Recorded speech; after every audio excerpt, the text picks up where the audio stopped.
In this video, we're going to focus on the Dasamsa deities. Those deities can be a little tricky to use sometimes. How you want to look at it as each planet is acting in a way to produce success. And a key word here is acting, because the Dasamsa has so much to do with the 10th. It's the Varga for the 10th bhava, which is the karma bhava, the bhava of actions. And ultimately, it's actions that give fruits. And this is the Varga of great fruits. So for great fruits to come, you have to have great actions. And the deity represents the path that those actions are going to take. And the planet's Lajitadhyavashta indicates whether that path is going to meet with a great fruit or not. Okay, the greatness of the fruit. But the path of action that's going to lead to a great fruit, possibly, if the Lajitadhyavashta is good, is going to be symbolized by the deity. Okay? And in some ways, the path and the direction are similar things. So this is perhaps why Parashar uses the Lords of the 10 Directions for this, to show a particular type of path. Okay? So in this person's chart, we're going to look at all the planets, and just to get an idea of what type of actions, what path of activity a planet's going to represent. So always start out with Saturn, because that's the key planet in this Varga. Saturn is in the Ananta Dasamsa, which is the deity Adisesha, that which remains. It's the path of using what you have for greatness, or making greatness with what you have. It's not anything new. It's the known and the familiar, and finding greatness there. Or we can say the path of continuing greatness, if it's a legacy, or if it's inherited greatness, and the path of using what we're left to make our lives great, or do something great.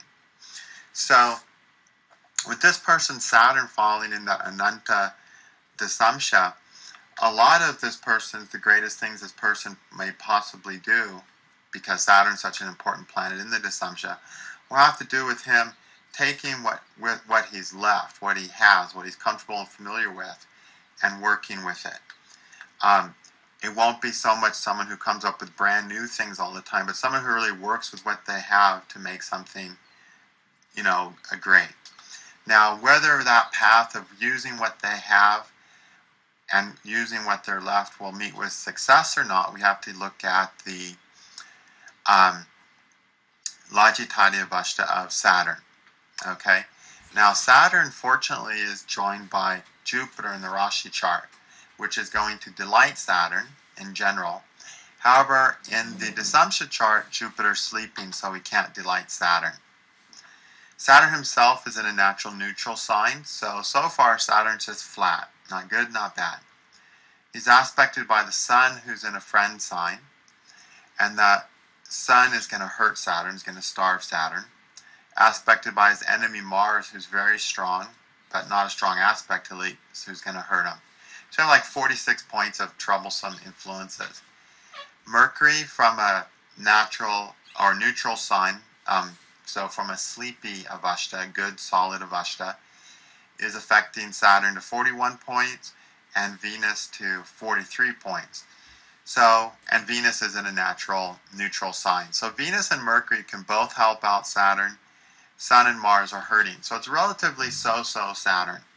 So this person's level of perseverance, ability to do the hard things with what they have to make a success will be average.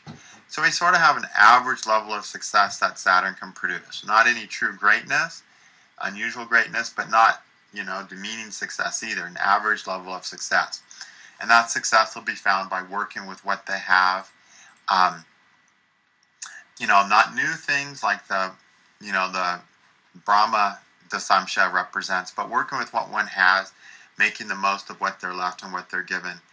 And, and that also can mean getting into an established career path that they always had a familiarity with. So say we're into science, like this person's into science. So that's an established path with established paradigms, and this person would easily embrace that normalcy of what science is these days and work within that to achieve, through Saturn, an average level of greatness. Okay?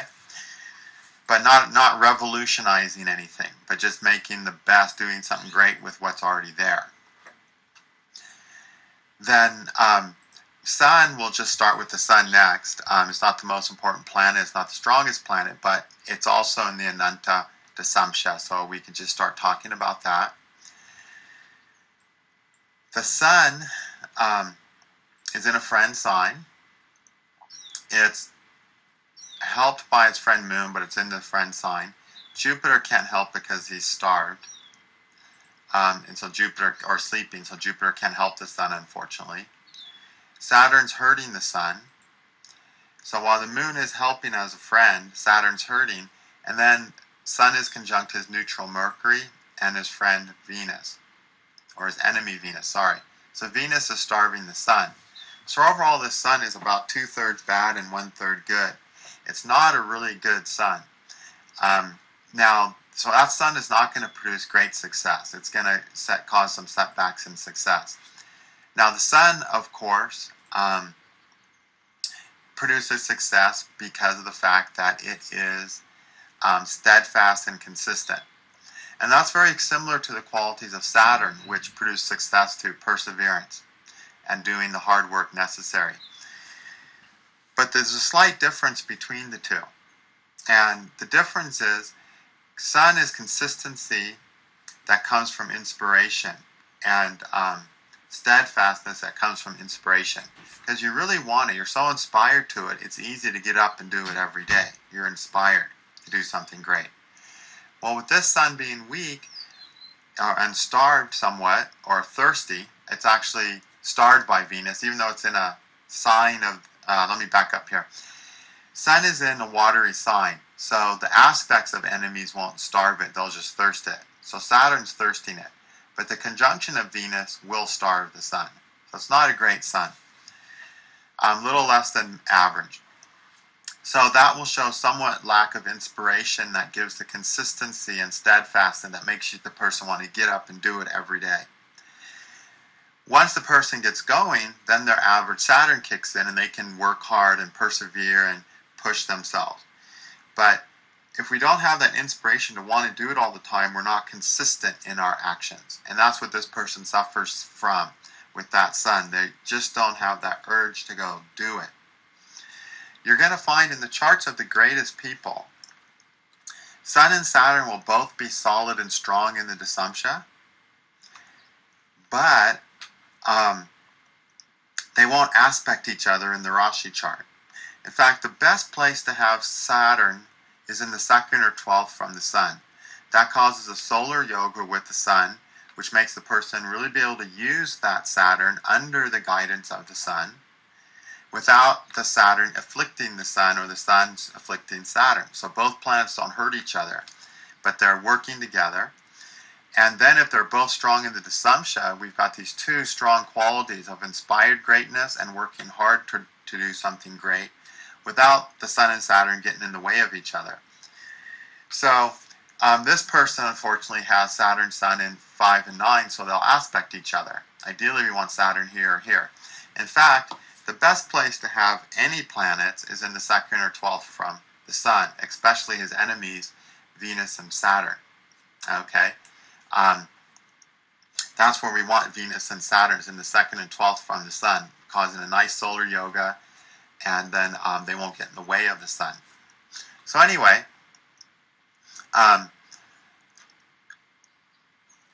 let's see. So the Sun is going to lack that consistency that comes from inspiration. So they won't be as inspired to work with what they have, what's left, and be as great. So the Sun will cause some lack of successes in their life when the Sun Dasha runs, while Saturn will be average. Okay? Then the 10th Bhava Lord, because that's an important planet, is Mercury. Mercury's in the Yama Dasamsa, which is the path of discipline. Okay? Now, again, discipline is similar to the qualities. It's complementary to the qualities that Saturn and Sun give. These are the three malefics, all about hard working. discipline and self-restraint is what the Yama gives to the Mercury. Now, self-restraint's important because it keeps you along that narrow path. It keeps you from squandering your time with things that aren't going to contribute to the level of success you have. Okay? So look at that. Yama is restraint, so it keeps you narrow and focused so that you make the most of what you're working on instead of getting distracted all the time. Okay? Mercury is in a natural neutral sign, so he's okay, but doesn't get any strength yet. Mercury's conjunct the Sun, so he's agitated by the Sun. Then he's conjunct his friend Venus, so he's delighted by Venus. So Mercury's 50-50 so far. Okay? The Mercury's aspected by his enemy Moon, who's starving him. And so Mercury becomes overall more starved, because of that Moon aspect. Mercury's starved. So that'll make them have a harder time being focused. They'll get distracted. They'll play around with things. Mercury, when it's not focused and distracted, can waste a lot of time playing. And that's a big problem this person has. They can easily squander a lot of their time playing things like video games and that kind of stuff. And just the time passes instead of focusing on the things that they feel like they want to do more, which they're good at. Okay? And of course, games which are ruled by Mercury are really a great way to squander time, Games were originally designed as a thing to do with our friends and develop our skills and intelligence. Playing games develops a lot of skills. It's a way to hang out with friends. In fact, the way I look at games, there's a famous person in the gaming world, Gary Gygax, who developed that role-playing game, Dungeons & Dragons. And how he looked at Dungeons & Dragons, he says, it's a nice way to spend time with your friends. And so, that's really the purpose of games, to spend time with their friends. Chess was invented by either king or general in India to give the troops something to do when they weren't training or fighting, because they would get bored and restless and get into trouble. So he created this chess game to give them something to occupy themselves and get along with each other instead of getting into trouble and stuff. So games have that purpose of having us have something nice to do with people and do with our friends, and or to go watch games, to go watch a football game or a basketball game. It's a nice, fun thing to do with our friends. Then also playing games develops our skills, which is Mercury. Now, the problem is that when Mercury's bad, it's easy to squander time with trivial things like games. Okay, trivial things have their importance, and the importance is to enjoy. They give us something to enjoy people with and develop friendships. But taken outside that context, games can become, a squanderous waste of time. And this person's Mercury starred by that Moon, and so they spend too much time, on wasting time on games, unfortunately. And Mercury's also in the 12th house, the house of expense and waste. So it's easy for them to waste their time on things like that. Okay? And this person has siblings and parents, and all of them have played games a little bit, but none of them have gotten doggedly into it where they waste time. They might do it for a little enjoyment, but after that they're going to follow their inspirations. Whereas this kid has really easy time squandering a lot of time. So that's going to reduce the greatness can give. There's a lack of discipline. They have a hard time being disciplined and being restrained with Mercury things, because that deity Yama is not able to work and restrain Mercury and keep it focused, because of the fact that Mercury's in a bad logitati, it's disturbed by the Moon. The Moon always makes Mercury not detached enough. Okay, Mercury is meant to sort of be a detached planet. It's a neuter. It's supposed to be adaptable, but in a detached way where it looks at things from outside the box. Okay, when the Moon influences Mercury, things get too personal. Friendships get too personal. Winning games becomes too personal. Things become too personal. And also that means a person can, you know, get too absorbed in things that are meant to be trivial, like games. Okay? So this person's Mercury just has that difficulty to it. So Mercury won't produce success for this person, unfortunately. Okay? It will make it harder for them to succeed when Mercury periods run, and that's the 10th Lord.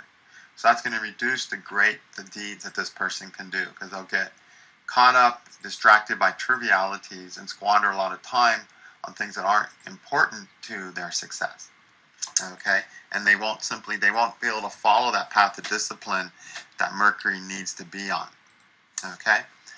Now, the one good thing about Mercury, at least, is that Mars, which correlates to that direction, is at least a strong planet here. And that'll give them, in general, some greater discipline as a person. And that can help Mercury out a bit. Okay? Okay, next planet. I'll just look at Mars. Okay, Mars is a good planet to look at because it's strong. After you look at the Saturn and the 10th Lord, let's look at Jupiter first. Then we need to look at the Lagna Lord, because that's an important planet in the Dasamsa. Jupiter's in the Kubara Dasamsa, about managing wealth and resources in order to acquire greatness. Okay, to create, using wealth and resources to make great things great and find greatness and do great things. Well, Jupiter is sleeping, and he's in an enemy sign, so he's starved.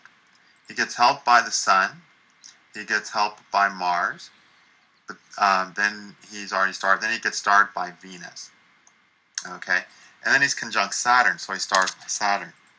Not a good Saturn, not a good Jupiter. So Jupiter's starved, and it's the Lagna Lord. So the person's sense of self and personality won't have that strength, and his career focus won't be so powerful to create a great success. That first house has to do with your path. So with the Lagna Lord being weak, he won't be so focused and strong on his path in order to create the greatest success. So this is not shaping up to be an amazing Dasamsa or anything.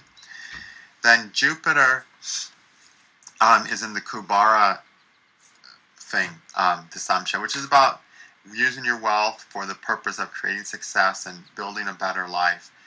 Well, that's not really going to enter this person's thoughts. They won't really be judicious or wise in the intelligent use of their wealth. Okay?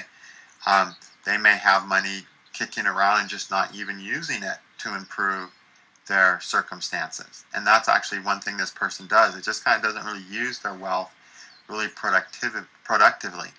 And of course, Jupiter's the Karaka of wealth to begin with. Okay? So there's not a real productive management of their wealth and resources, okay, for this person in general. All right, then Mars is strong. Mars is one of the stronger planets, so we want to see if Mars can produce some success at least somehow. Mars is in its own sign in Scorpio. It's aspected by his friend Moon, his friend Jupiter, but Jupiter's sleeping, so he can't help, and his neutral Saturn. So it's a decent Mars. It's not aspected by Mercury, his enemy, so it's a decent Mars in good dignity. So Mars is the nicest planet we've seen so far, the only one that doesn't have any blemish, and which is better than average.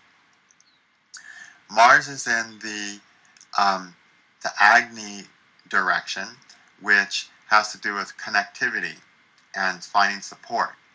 So Mars will let them make success by connecting with the right people and finding the right support. And Mars rules, most importantly, the second house in the Dasamsa, which is the Lord of finances and wealth. So that Mars is going to help him be able to work with acquiring money and make him financially more successful. Okay, so he doesn't look like he's going to do really great deeds, but they got the greater capacity for financial success because of Mars. Mars also rules Venus, which is the 8th cusp lord, which is the other money house, other people's money. second house is your money. Both of those together are money houses. So Mars shows that they will be able to connect with the right people, find the support to financially do well. And so one of the greater things in their life is simply going to be they're going to financially do good based on this. And it is important to look at finances in the Dasamsa too, because it is an Artha Varga. You know, the second, sixth, and 10th houses are the Artha houses, the houses of material well-being. Any of those strong helps you with your material well-being. So Mars is going to help them financially.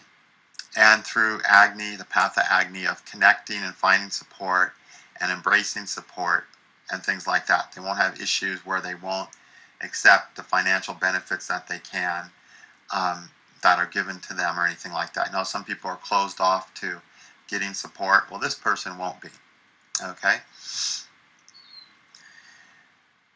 Mercury, Jupiter, Venus is the last planet other than Rahu and Ketu we haven't looked at. Venus is in a natural neutral sign. It's conjunct its friend Mercury, but then agitated by the Sun. So it's totally about an average so far. Venus gets aspected by his enemy Moon to 43 points, by Mars, his neutral, and Jupiter, his neutral, Saturn, his friend. But this Moon tips the balance in the favor of starving Venus. It's a strong Moon aspect. Okay? So the Moon's going to get in the way of his success that Venus can give. And Venus is in the Indra Dasamsa, which means it's going to find success by conquering and overcoming the things that it needs to. Aspected by the Moon, Venus will be too emotionally centered to really conquer things intelligently or diplomatically, which is the way Venus conquers things. Venus is going to conquer things through diplomacy and fair treatment and things like that, you know, in soft ways. But because the Moon is starving Venus, Venus will get overly emotional, have a hard time maintaining diplomacy and doing the thing that makes everyone feel good and soothing the conflict down until it's no longer a conflict, which basically they'll get too emotional to make peace with the conflicts that they need to overcome or the problems they have. And they'll have a hard time seeing the easy way out. The way Venus fixes problems is it's able to see the easy solution, the comfortable, easy solution. And that's with anything, not just with dealing with people, but with anything. You know, look at it like if you have a bolt that you can't unscrew. And so you have a couple options. One thing is you can get two people and get a big wrench and both on you try to twist that bolt to undo it. That's the hard option. The easy option is to lubricate the bolt, pour lots of liquid wrench on it, liquid wrench lubrication or WD-40, then go kick back, have a nice meal, watch some TV, spend time with your family, go to bed, wake up in the morning, and now the bolt will be nice and loose and you turn it off. That's how Venus fixes a stuck bolt, okay? Saturn, on the other hand, is just going to get more leverage, or Mars will get more leverage. Mars will get a longer wrench because Mars is logical and more leverage is a logical way to deal with it. And getting a long wrench, he'll put it on and fix it really quickly, which is the way Mars likes to get things done. He doesn't like to squander time. He likes to get to the task at hand. So everyone will fix things differently. So Venus is going to fix things the gentle way, overcome problems and obstacles, and conquer those things in a gentle fashion, whether it's with people or with things. But this person will get overly emotional. So if they're working on something and the bolt gets stuck, they'll start getting overly emotionally and frustrated instead of thinking the easy way to fix it, let's say, if Venus was working it. And Venus is on a path of having to conquer things, and through conquering, finding success. Unfortunately, Venus is just not really capable of that because he's starved by the Moon. Okay?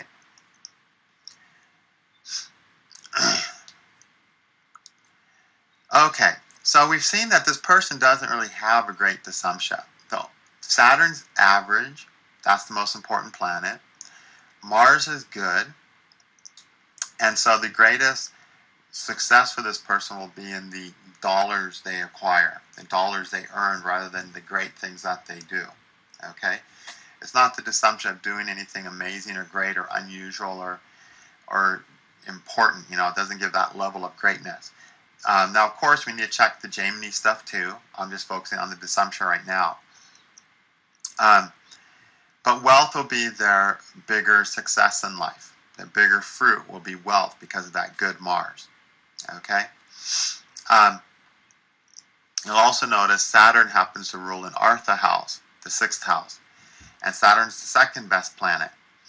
It's average. And 6th house has to do with debts and things like that. So Saturn will help them manage debts intelligently and effective to an average degree. So they will also help with dealing with their finances. Okay? But will they use those finances to create greater wealth or greater success? Which is what Jupiter, the 10th Lord, would try to do? Not really, because Jupiter's too starved. Okay? I don't think we talked about the moon. Okay, let's go to the moon. The moon's in the Ishana Dasamsa, which is the name of Shiva as the owner. It means the owner or the master of something, the one who takes care of something.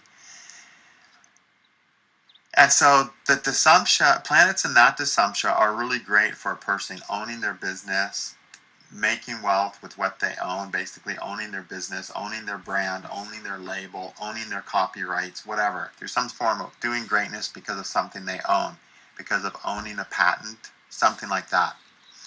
The moon is in a natural neutral sign. It's aspected by friend Sun and friend Mercury. Jupiter's neutral, or it's sleeping, so can't help it, and 2 neutrals. So the moon actually has a little bit of delight as well, which is good. So the moon also can give some success through something it owns.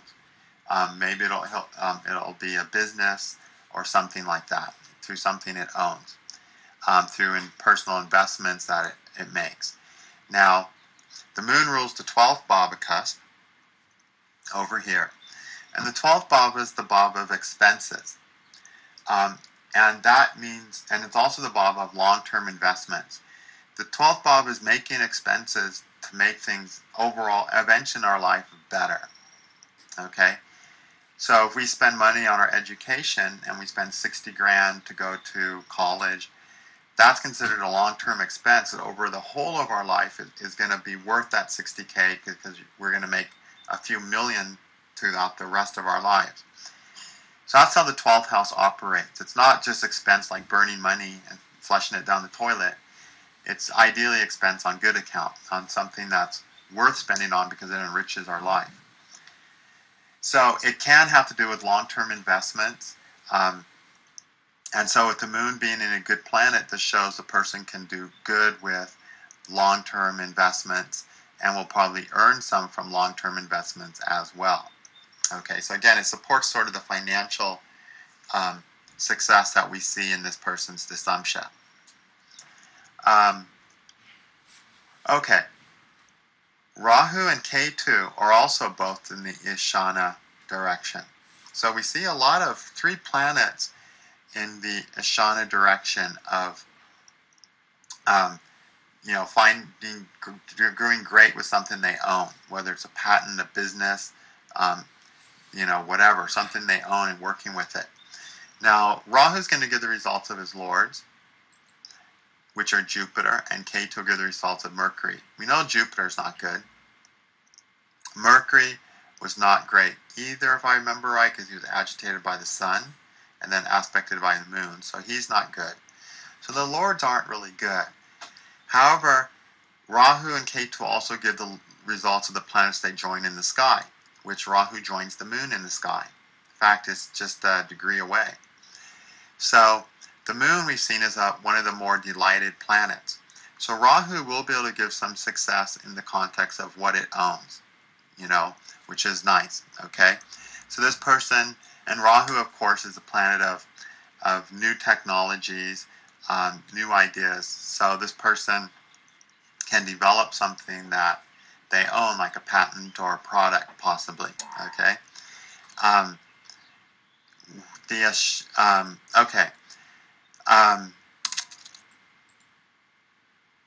Okay, and then the Lagna is in the Rakshasa Dasamsa. So that means the person's path in general, the path to success in general, will be somewhat unconventional. Someone who's willing to break the rules and do things in unusual ways. That's very true for this person. Okay. Unfortunately, the Lagna Lord is not that great, but we also can look at see how good that Lagna is. It's aspected by Sun in a friend's house, Moon in good dignity, Mars in good dignity. So we've got here about 80 points, approximately 85 points of good influences. Venus is a good influence too. It's now up to about 97, almost 100 good points. But then Jupiter and Saturn are in enemy dignities. Jupiter's in a great enemy, Saturn's an enemy. That brings it up to 105 points. And then the Mercury is also in an enemy sign.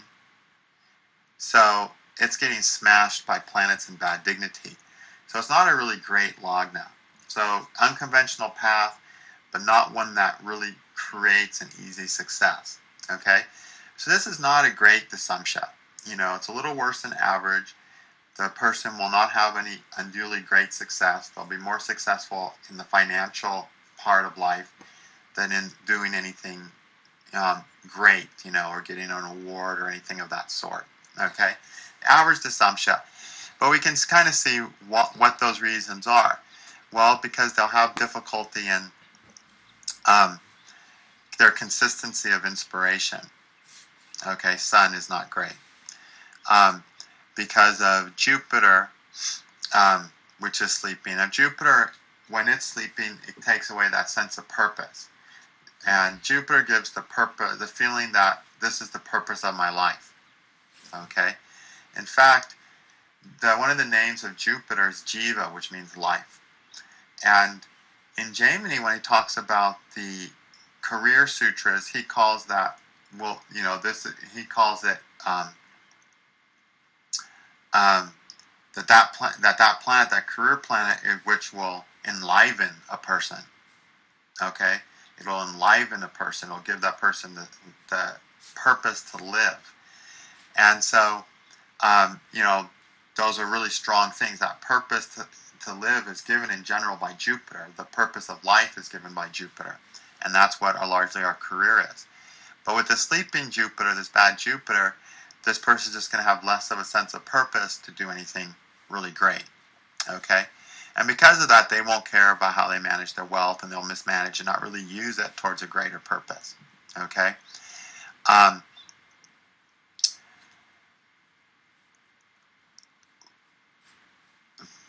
Okay, what were the other... Okay, Jupiter, yeah. And Jupiter is a key planet because he rules the first Bhavakast. Mercury is a key planet. Lack of discipline. Getting caught up in trivialities, which Mercury's prone to do when he's in a bad Lajitadiya Vashta. Okay? Taking things too personally. Venus and Mercury are the two planets of relating to other people and being fair and having healthy working relationships with people. They're the two very relationship-centered planets. Mercury as friends and Venus as relationships. But if they're aspected by the moon, who's their enemy, then everything has to be from our point of view. The moon is the ego. It's the individual self. And then the individual self wants things its way too much. Everything is too personal, and it can't play fair with other people, and it can't make the best of their friendships and the best of their relationships. That's why you really don't want the moon aspecting or conjunct Venus or Mercury, because it always causes you trouble in relationships because you take things personally and the relationships are about you too much. And I guess that's the best way of saying it, because the moon is the ego. It aspecting these relationship planets makes the relationship too much about the person, about the moon, whereas a relationship is meant to be about the relationship. A friendship is not about you or me, it's about the friendship. A marriage is not about me and the spouse, it's about the marriage. But when the moon affects those two planets and stars them, then those things become about you, the person. And that, of course, is going to cause problems. That's why people who have these strong influences to Moon or Mercury, or of Moon to Mercury or Venus, just don't find happiness in friendships and relationships because those things are too much about them. And then they don't work that way. They just won't work that way because people are too different. That the minute you start making something more about you, there's no room for the other person anymore because we're just too different to find someone who just really fits us as an egocentric, separate, isolated individual. We're too different. So we have to make with what we do with people about the thing we're doing, the marriage, the game, the business, the partnership, and not about the individuals, okay? And so there's some element of losing our individuality when it comes to having a relationship with anybody, but the Moon's not able to do that, and so has problems with people. Okay, when it affects Venus and Mercury. Now, of course, the Moon himself is a very socially centered planet that wants to be loved and wants to be adored and is lovesick, so it has strong social needs. But those needs will ruin Mercury and Venus's ability to have a good relationship with people if it influences them. Okay? Okay, so average Dasamsa, but just wanted to show sort of how these deities will affect their path. And I wanted to use an average chart because the truth is, in practical astrology dealing with clients, you're not going to be looking at charts of the next president. You're going to be looking at charts of just really average people. And you're going to have to find the thing they're going to be most successful with, which for this person is wealth and investments. Okay? And be able to find out why they're not making a better success when they come and start complaining, oh, things are just not going forward as much as I can. And you can see that they're in Mercury Dasha, for instance, and you can say, well, Mercury's influenced by the Moon, and you're personally involved with things too much. You get distracted too readily. You're not focused in your time. Mercury gets wandered and distracted by the Moon, depending on your Moon and your needs, instead of doing what it needs to do. And Mercury's the manager who does what needs to be done. He's the overall manager that can, the guy who manages the big corporation is Mercury. And think of all the tasks he has to do. He has to get all these tasks done every day. Well, if the Moon influences Mercury, he just won't feel like it, and he won't. And then, of course, the corporation's going to fall apart. So when you're the corporate manager, you have this huge game. I like to use the word game for Mercury, this huge game that you're in charge of running. And you have to run it fair. You have to do everything right. You have to treat the employees right. You have to pay the bills on time. You have to get everything done right. And the Moon, when it aspects Mercury, if it doesn't feel like doing it right one day, it just won't play by the rules, and it'll just come in at 12 o'clock instead of being there at 8 o'clock to work. Things like that. Okay, so enough on this Dasamsa. And one thing I wanted to mention, in all the predictive courses I've done, we always have done a lot of predictive work with the Dasamsa. So if you want to see more videos on predicting success using the charts and the Dasamsa as well, just look at the Judging Bhava's videos, the Lajitadi Avashta videos, where we use the Dasamsa in those and for actual just predictions. I didn't want to repeat all that stuff. I just wanted to kind of cover more of the unique, very different parts of the Dasamsa. And also, I have some audio courses where I use the Dasamsa a lot, especially using grahas as karakas. I use the Dasamsa, or predicting with karakas. The Vimshatri 5 levels, I do a lot of predictions using the Dasamsa on that audio course. But in all the predictive stuff, we always do something with the Dasamsa. So you can see how to use that for predictions. You just use it the same way as any Varga. But now you know some of the subtleties to get some of the more details out of it. Okay? All right, thank you.